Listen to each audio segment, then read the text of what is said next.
2025년 6월 1일 일요일 돈다방 미스를 시작하겠습니다. 자, 오늘은요. 5월의 마지막 거래일 5월 30일 금요일 뉴욕 증시 마감 현황과 6월의 첫 번째 주 한 주 동안 우리가 또 어떤 그림을 그려야 되는지에 대한 이야기를 한번 해볼까 합니다. 자, 우선 5월 30일 금요일 뉴욕 증시를 좀 후다닥 보고 그리고 다가오는 한 주 동안의 그림을 좀 그려볼 텐데요. 5월 30일 금요일 뉴욕 증시는 다우지수가 0.13% 상승, S&P 500이 0.01% 하락, 나스닥이 0.32% 하락했습니다. 자, 3대 지수가 장중에 급격한 변동성을 보였지만 그래도 마지막 종가 기준으로 다우지수가 플러스로 마감하면서 혼조세로 한 주를 마감했습니다. 자, 미국과 중국이 제네바 무역 합의를 두고 좀 뭐라 그럴까요? 서로 불만을 토로했다. 아니면 뭐 티키타카 했다. 뭐 이렇게 표현을 해야 될 것 같습니다. 자, 이날 발표된 경제 지표 4월달 개인 소비 지출 전월 대비 0.1% 상승하면서 예상치에 부합했고 변동성이 큰 품목을 제외한 근원 개인 소비 지출은 전월 대비 0.1% 상승했는데 지난 3월에는 전월 대비 변함이 없었던 상황에서 0.1% 상승했다. 뭐가? 변동성이 큰 품목을 제외한 개인 소비 지출 내역입니다. 0.1% 상승했다라고 얘기합니다. 자, 그리고 5월달 소비자 심리 지수 확정치가 52.2를 기록함으로써 4월에 기록한 확정치와 동일했다. 뭔가 경제 지표가 좀 진정이 되는 듯한 느낌이 듭니다. 그죠? 자, 여기서 포인트. 경제 지표가 진정되는 것이 미국 경제가 좋아지는 게 아닙니다. 인생이나 주식이나 한쪽 방향으로만 가는 게 없는 것처럼 최소한 경제 지표가 너무 우하향 곡선을 크게 그리다 보니까 잠깐 반등한 것뿐입니다. 진짜 미국 경제가 좋아져서 반등한 게 아닙니다. 그리고 더 냉정하게 표현하면 반등이라기보다 그냥 툭툭툭툭 안 좋아지는 우하향 곡선을 툭툭툭툭 그리는 그 속도감이 조금 잠깐 멈춰진 듯한 느낌이 든다. 이것은 미국 경제가 좋아진다는 의미는 결코 아니다. 단지 기저효과라고 보면 되겠죠. 4월달 우리나라 증시 포함 뉴욕 증시도 상당히 큰 몸살을 한번 앓다 보니 그리고 그 뒤에 트럼프가 입단 속도 좀 하고 그다음에 악재를 내놓을 때는 금요일마다 내놓고 이러면서 시장을 진정시켜 가면서 논란을 일으키기 때문에 그나마 4월보다는 5월이 좀 낫다라고 경제 지표가 생각하고 있는 것 같습니다. 제가 오늘 6월 1일인데요. 오늘 방송 준비하면서 갑자기 생각이 드는 게 이번에는 셀인 메이라는 이야기가 안 나왔던 것 같습니다. 그죠? 워낙 4월 달에 하도 난리 부르스를 치니까 웬간하면 뭐 셀인 메이라는 말이 있는데 5월에 주식을 팔아야 되느냐 마느냐 막 이런 논쟁이 항상 있었는데 2025년 5월은 뉴욕 증시 같은 경우에는 4월 달에 워낙 큰 변동성을 보이다 보니 일단 진정시키는데 집중했고 대한민국 증시 같은 경우에는 조기 대선을 앞두고 뭔가 셀인 메이보다는 새로운 정부에 대한 기대감에 조금 더 힘을 실어주다 보니 올해는 셀인 메이라는 이야기가 나오지 않았던 것 같습니다. 자, 트럼프에 대한 이야기를 좀 해보면 미국과 중국이 5월 달에 5월 초쯤 됐죠. 스위스 제네바에서 체결한 무역 합의를 미국이 주장하는 바에 따르면 중국이 이거를 위반했다. 이렇게 서로 의견 충돌을 보이고 있습니다. 그럼에도 불구하고 트럼프는 무섭죠. 증시가. 그래서 중국과 대화로 해결하기를 원한다라고 강조했습니다. 언제? 지난주 금요일 얘기하고 있는 거예요. 중국을 겨냥한 추가 제재가 준비되고 있다는 보도가 나오면서 아유 트럼프 저 새끼 저거 또 시작이네 라는 불편함을 또 시장에 주고 있습니다. 그럼에도 불구하고 뉴욕 증시 금리 선물 시장에서 7월달 기존금리 동결 확률은 73.1%씩이나 반영되고 있습니다. 자, 6월에도 FOMC 회의가 있습니다. 6월 17일부터 6월 18일까지 예정되어 있고요. 이미 6월 달도 금리 동결 예상. 지금 시장은 자 그래? 그러면 2025년 하반기 첫 번째 FOMC 회의인 7월 달에는 금리 인하를 할까? 여기에 포커스를 맞추다 보니 현재까지는 금리 선물 시장에서 7월 달에도 금리를 동결할 거야 라는 분위기가 73.1% 정도 반영이 되고 있다고 합니다. 자, 물론 지난 자료들도 모두 중요합니다만 무엇보다 주식은 전망을 해야 되다 보니 5월 30일 금요일 뉴욕 증시를 좀 후다닥 짚어봤고요. 지금부터는 6월 2일부터 6월 6일까지 한 주 동안 주식시장에 대한 그림을 그려볼 텐데 어차피 돌아갈 수는 없지만 돌아봐야 되는 지난주 키포인트를 잡고 그 키포인트를 모아서 이어서 다음 주 그림을 그리게 되는 겁니다. 자, 국내 증시 먼저 볼게요. 자, 국내 증시 지난주 5월 30일 금요일 코스피 종가가 2697포인트로 마감했습니다. 마이너스 22포인트로 끝났고요. 자, 제가 일주일 전에 5월의 마지막 주 한 주 동안의 그림을 그려드릴 텐데요 라고 얘기하면서 일단 기관들의 윈도우 드레싱 효과를 기대할 수 있습니다 라고 했습니다. 그래서 윈도우 드레싱 효과를 아주 톡톡히 누렸던 지난 한 주였죠. 아쉽게도 금요일 키포인트는 과연 5월 마지막 금요일 5월의 마지막 거래일에 코스피가 2700포인트를 유지하고 끝낼 수 있느냐 2700포인트를 지킬 수 있느냐가 관전 포인트였는데 아쉽게도 2700은 지키지 못했습니다. 근데 저는 개인적으로 다행이라고 생각을 합니다. 왜냐하면요. 생각해보세요, 여러분. 2700포인트로 끝나잖아요. 증권사들이 얼마나 난리를 칠까요? 그렇지 않아도 오늘 제가 방송 준비하는데 새로운 정부에 대한 기대감으로 코스피 하단을 지금, 그러니까 하반기 코스피 전망치를 3000포인트, 3050까지 막 또 노래를 부르고 있습니다. 여러분 생각해 보세요. 만약에 지금 코스피가 2700포인트가 아니라면 여전히 대한민국 코스피가 2400포인트, 2500포인트에서 벅벅벅벅거리고 있으면 증권사 애널리스트들이 남아있는 6개월 동안 대한민국 코스피 시장이 3000포인트 갈 수 있다라고 과감하게 얘기할 수 있을 것 같습니까? 못 그래요. 제가 다시 한번 주장하는데 바로 한 달 전입니다, 여러분. 5월 달 증권사들이 제시한 코스피 전망치 중에 코스피 하단을 2200포인트까지 제시했던 증권사도 있었습니다. 그죠? 제가 개소리라고 했어요. 분명히 말씀드렸습니다. 자, 그 얘기는 지금 증권사들이 3000포인트라고 자신있게 얘기하는 건 물론 새로운 정부 출범에 대한 기대감도 있습니다만 코스피가 어느 정도 이제 2700까지 와 있으니까 3000포인트가 굉장히 가깝게 느껴지는 듯한 기대감 때문에 그렇게 얘기하는 걸 수 있고요. 조금 냉정하게 얘기하자 그러면 제가 앞에 방송에서도 말씀드렸듯이 이미 대한민국 코스피는요. 2000포인트 단단하게 만들어 놨고 그리고 이제 코로나 겪고 막 윤석열 버티고 막 그러면서 윤석열을 막 이겨내면서 코스피가 어느 정도 2300포인트 때까지는 좀 단단하다라는 인식이 있다.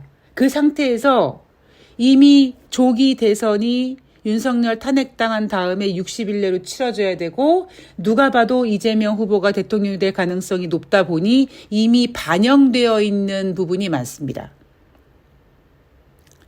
이미 코스피 2700포인트, 물론 아쉽게 2700포인트를 지키지 못하고 5월을 마무리했습니다만 어쨌든 여러분들이 장중에 느꼈던 2700포인트의 그런 흐름은 이미 새로운 정부에 대한 기대감 같은 것들이 반영이 돼 있다는 겁니다. 자, 6월 2일부터 6월 6일까지 NH투자증권이 예상하고 있는 코스피 예상 밴드 2590에서 2800포인트로 예상하고 있습니다. 보세요. 이제 다시 이제 이렇게 올라갑니다. 여러분 기억나시죠? 제가 일주일 전에 NH투자증권이 내세운 코스피 예상치를 얘기하면서 툭 하면 코스피 2750, 막 2730 얘기하던 애들이 지난주 일요일 5월 26일 날 NH투자증권이 5월의 마지막 주 코스피 예상했던 그 수치가 코스피 상단이 2690포인트였습니다. 그게 제가 그랬잖아요. 2700은 못 줄 것 같고 2690? 그런데 장중에 2700을 돌파하는 윈도우 드레싱 효과를 확인한 애널리스트들은 또다시 코스피 주간 밴드를 2800까지 잡아놓습니다. 자, 증권사 의견을 좀 보면은요.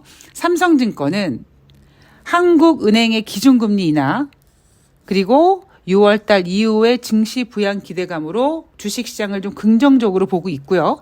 신한금융투자증권 같은 경우에는 미국 연방항소법원이 판결 효력 정지 요청에 따른 불확실성이 존재한다. 자, 이거는 뭐냐면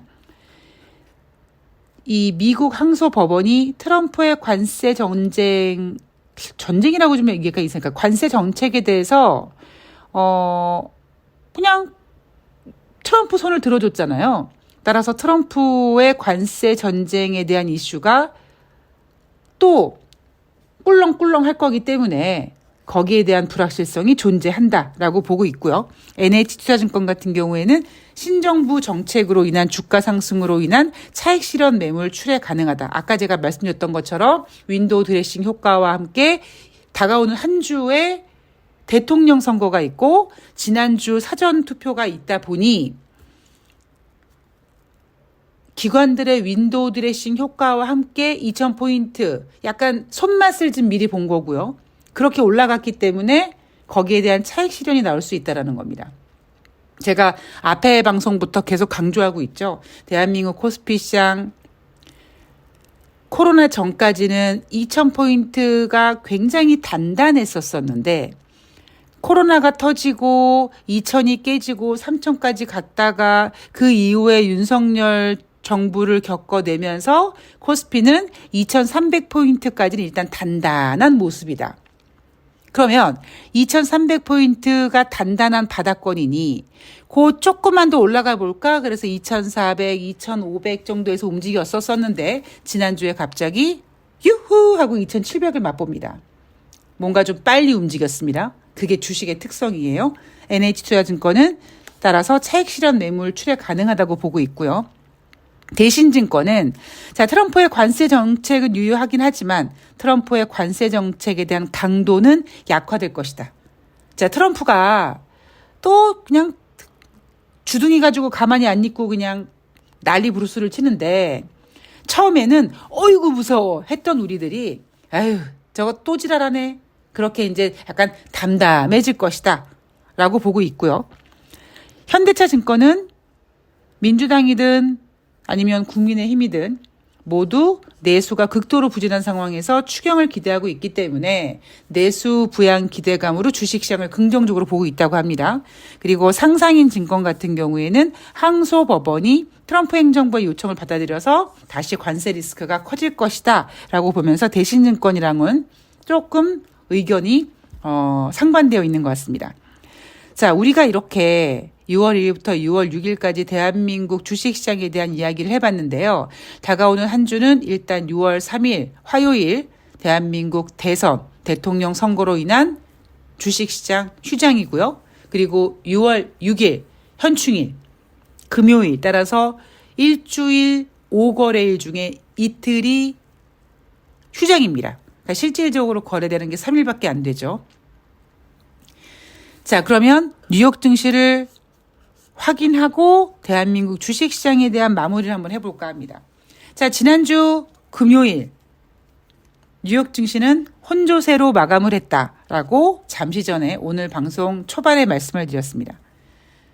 그런데 30일 금요일 주식시장이 장이 마감되자마자 트럼프가 6월 4일부터 기존 25%의 철강 관세를 50% 2배 인상하겠다라고 합니다. 이거는 지난주 금요일 미국 연방항소법원이 트럼프 손을 들어줬다. 여기에 따른 어찌 보면 트럼프의 후폭풍이라고 보면 되겠죠. 어하, 항소법원이 내 편을 들어줬어? 하는 트럼프가 알았어. 그럼 다시 움직여야지 하고 철강 관세를 2배 인상합니다. 근데 제가 앞에서 한번 말씀드렸죠. 요거 요즘 이슈가 트럼프를 포함해서 무디스가 미국의 신용등급을 강등하든 뭐하든 아니면 트럼프가 관세를 때리든 아니면 제롬 파월 연준 의장을 혼쭐을 내지든 일단 자꾸 금요일날 합니다. 그거는 왜 그러느냐? 최소한 뉴욕 증시를 크게 망가뜨릴 생각은 없습니다. 일단 금요일 장 마감한 다음에 이슈 터뜨리고 주말 동안에 좀 냉정을 찾고 뭐 이런 분위기를 좀 계속 도돌이표처럼 움직이고 있습니다. 자, 미국과 중국의 무역 협상에 대한 불확실성이 다시 들썩들썩합니다. 90일 관세 인하 합의 내용을 중국이 위반했다라고 얘기합니다. 따라서 관세 전쟁이 또다시 볼륨이 커질 예정이죠. 당장 4일부터 철강 관세 25에서 50%로 2배 인상. 다음에 다시 미국과 중국 가장 센 녀석들끼리 또 지난번 제네바 합의가 어쩌고 저쩌고 했는데 다시 원상태대로 돌아갈 것처럼 또 서로 으르렁 거리게 됩니다. 이런 분위기가 다가오는 한 주 동안 6월의 첫 번째 주 분위기를 좀 지배할 것 같고요. 자, 그렇다면 우리는 경제 지표에 좀 집중을 해볼게요. 6월 2일 월요일 뉴욕 증시에서 발표되는 경제 지표는 5월달 S&P 글로벌 제조업 PMI 지표, 그다음에 ISM 제조업 PMI 지표가 발표가 됩니다. 자, 6월 3일 화요일은요. 4월달 구인 이직 보고서 및 퇴직 건수, 그다음에 4월달 공장 주문, 4월달 내구재 및 제조업 수주가 발표가 됩니다. 6월 4일 수요일은 5월달 ADP 민간 고용 지표, 그다음에 월요일날 S&P ISM에서 제조업 PMI를 발표했다면 수요일날은 S&P ISM에서 서비스업 5월달 PMI 지표가 발표가 됩니다. 그리고 연준의 베이지북이 공개가 되고요. 6월 5일은 5월달 챌린저 고용보고서, 목요일이니까 주간 신규 실업상 청구 건수, 4월달 무역수지, 그리고 6월 6일 금요일은 5월달 비농업자 고용자 지수를 발표하는데 지난 4월에는 비농업자 고용자 지수 17만 7천 건이었어요 라고 했는데 지금 예상치는 12만 5천 정도로 4월달보다 좀 부진하게 나오는 것 같습니다. 자, 지난달 동안 미국 주식시장은요. 5월달 한 달 동안 S&P 500이 6.2% 상승하고 다우지수가 3.9% 상승하고 나스닥이 9.6% 상승했습니다. 자, 그럼 5월달 주식시장이 되게 좋았냐? 그게 아니죠. 4월달 워낙 주식시장이 험악하다 보니 그 험악했던 이유는 4월달 트럼프가 중국을 대상으로 세 자릿수의 관세 부과를 질렀고 주식시장이 휘청거렸고 트럼프가 쫄았고 시진핑과 통화를 했니 많이 하면서 분위기를 좀 안정시키려고 했고 그러나 분이 풀리지 않은 트럼프는 제롬 파월 연준 의장 해임해야 된다. 저 새끼 저거 금리 인하 안 해가지고 나 저 새끼 꼴보기 싫어. 이렇게 제롬 파월 연준 의장에게 화살을 돌리기도 하고 그 사이에 무디스가 미국의 신용등급을 강등하기도 했습니다. 어쨌든 그렇게 4월달 되게 시게 중국을 대상으로 세 자릿수의 관세 전쟁으로 인한 주식시장의 하락으로 트럼프가 쫄고 그 다음 위축되어 있었던 트럼프가 5월 달에는 뭔가 이렇게 문제를 풀고 가려고 하는 그런 움직임을 좀 보여줬습니다. 그래서 5월 달 주식시장이 기저효과로 인해서 4월 달 대비 상승한 것처럼 보이는 거고 그래서 셀인메이라는 이야기가 없었다. 라고 보시면 될 것 같습니다. 자, 그렇다면 다가오는 한 주는 어떤 그림이 그려질까? 일단은요. 5월달 S&P 글로벌 혹은 ISM 제조업 지표, 뭐 서비스업 지표 같은 것들이 반등할 겁니다.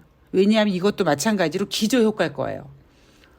인생이나 주식이나 한쪽 방향으로만 가는 게 없기 때문에 그동안의 우아한 곡선을 그렸던 각도가 좀 셌다면 지난주 금요일 뭐 소비자 심리지수 확정치가 전월 대비 비슷했다. 이렇게 진정되는 모습을 보이는 것처럼 아마 6월 첫 번째 주 발표하는 5월 달 S&P 글로벌 제조업 혹은 ISM 제조업 서비스 PMI 지표 같은 경우에는 조금 진정되는 것처럼 보일 것이다. 그러나 그게 경제가 좋아지는 게 아니라 기저효과다라고 보시면 될 것 같고요.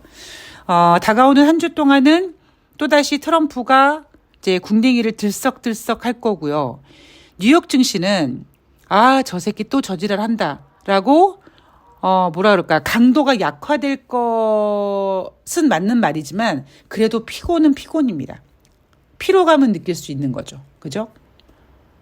그리고 대한민국 주식시장은 일단 대통령 선거로 인한 2700포인트 회복을 아마 뭐라 그럴까요? 기대할 거예요.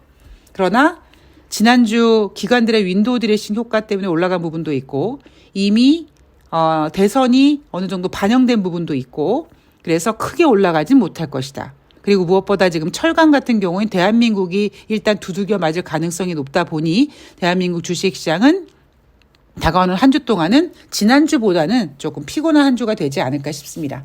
그나마 일주일 중에 이틀은 주식시장이 열리지 않으니까 저 같은 사람은 세상 심심하지만 그래도 이번 같은 경우에는 화요일 날 제가 이제 새날 개표 방송에도 출연하고 그러니까 나름대로 아마 바쁘게 보낼 것 같습니다.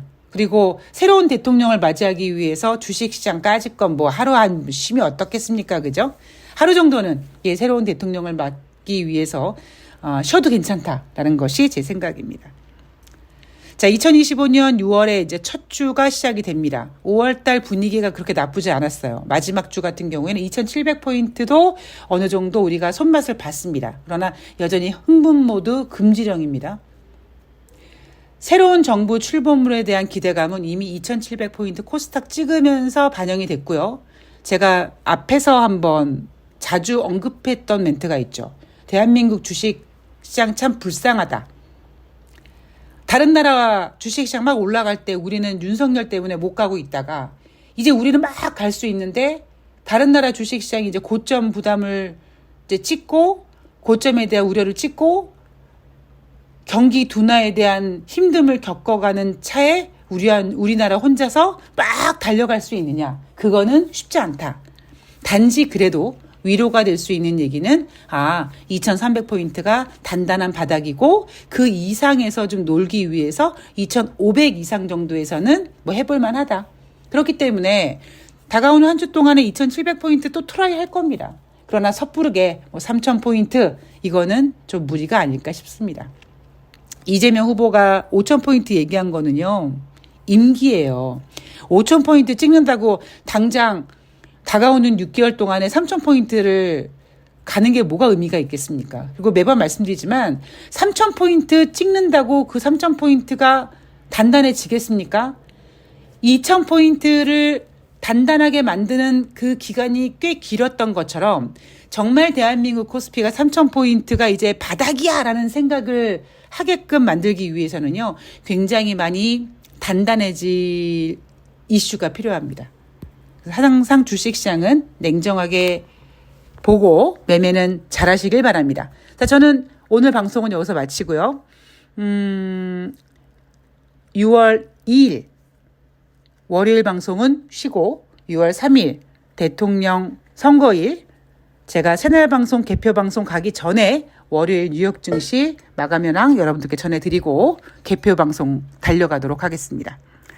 자, 여러분 6월 한 달 동안 화이팅 하시고요. 저는 다음에 뵙겠습니다. 이제 며칠 안 남았습니다. 굉장히 흥분되고 기대되고 합니다. 예.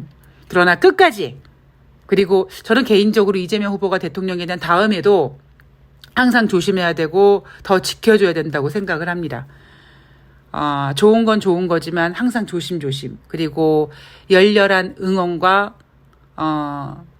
지지가 필요하지 않을까 싶습니다. 자, 6월달 좋은 일들만 가득하시길 바라고 6월 그 좋은 그 첫 번째 소식은 우리가 원하는 그 사람이 대한민국을 이끄는 대통령이 되는 그 기쁜 소식이 가장 여러분과 저에게 먼저 왔으면 좋겠습니다. 자, 저는 다음 방송에서 뵐게요. 고맙습니다.